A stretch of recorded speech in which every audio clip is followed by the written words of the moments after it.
বর্তমানে আমরা যে মাসে অবস্থান করছি আরবি গণনা অনুযায়ী প্রথম মাস হচ্ছে মুহররম মাস। আরবি বছর শুরু হয় কোন মাস দিয়া? মুহররম মাস দিয়া।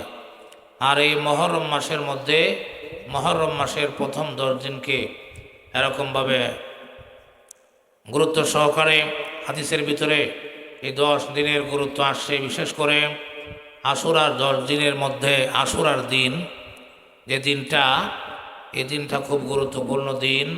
এই আশুরা সম্পর্কে আল্লাহ নবী রহমাতুল্লিল আলামিন বলেন, সাহাবায়ে কেরাম থেকে হাদিস বর্ণিত আছে যে আল্লাহ নবী রহমাতুল্লিল আলামিন এই মাসের রোজাকে যে পরিমাণ গুরুত্ব দিয়েছেন অন্য কোনো মাসের রোজাকে এত গুরুত্ব দেন নাই। সুতরাং আমরা বেশি বেশি এই মাসের রোজা রাখার চেষ্টা করব, নফল রোজা রাখার চেষ্টা করব। রমজানের রোজা ফরজ হওয়ার আগে আশুরার রোজা ফরজ ছিল। আল্লাহ রাব্বুল আলামিন যখন রমজানের রোজাকে ফরজ করেন তখন আশুরার রোজা রহিত হয়ে যায়। এটা যদি কেউ করে তাহলে নফল সওয়াব পাবে। আর নফল মানে এটা এমন, আল্লাহ নবী রোজাকে বেশি গুরুত্ব দিয়েছেন। এজন্য আশুরার দিনে 2টি রোজা। আশুরার রোজা কয়টি? 2টি। এছাড়াও যদি কেউ নফল রোজা রাখতে পারা যায়। আর আশুরার রোজা 2টি, 9 এবং 10 অথবা 11। সুতরাং যারা এরকম 2টা রোজা রাখবেন তারা আগামী বুধবার দিন, মঙ্গলবার দিন রাত্রে সেহরি খাওয়ার পরে বুধবার দিন একটা রোজা রাখবেন এবং বৃহস্পতিবার দিন একটা, 2টা। আর যদি আপনি বৃহস্পতিবার দিন এবং শুক্রবার দিন রাখেন তাহলে বুধবার দিবাগত রাত্রে খাবেন, বৃহস্পতিবার দিন একটা রোজা এবং শুক্রবার দিন একটা রোজা। এই হলো 2টা রোজা। তো রোজার অপরিসীম সওয়াবের কথাও হাদিসের কিতাবের ভিতরে আসছে। সুতরাং এই মুহররম মাসের আপনার আশুরার দিনের ফজিলত গুরুত্ব সম্পর্কে সামনে আলোচনা হবে সংক্ষিপ্ত আকারে। যেহেতু নেক আমলের আলোচনা করলাম, এটাও একটি বিশাল বড় নেক আমল।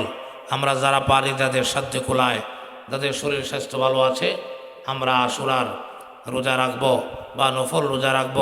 যাদের পক্ষে বেশি বেশি রোজা রাখা সম্ভব নয় তারা অন্তত পক্ষে আশুরার দিনের রোজা 2টা রোজা রাখব।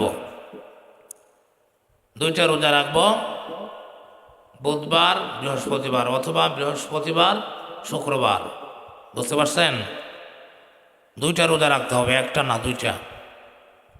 বৃহস্পতিবার শুক্রবার অথবা বুধবার বৃহস্পতিবার, 10-11 না হয় 9-10, এইভাবে 2টা রাখতে হবে।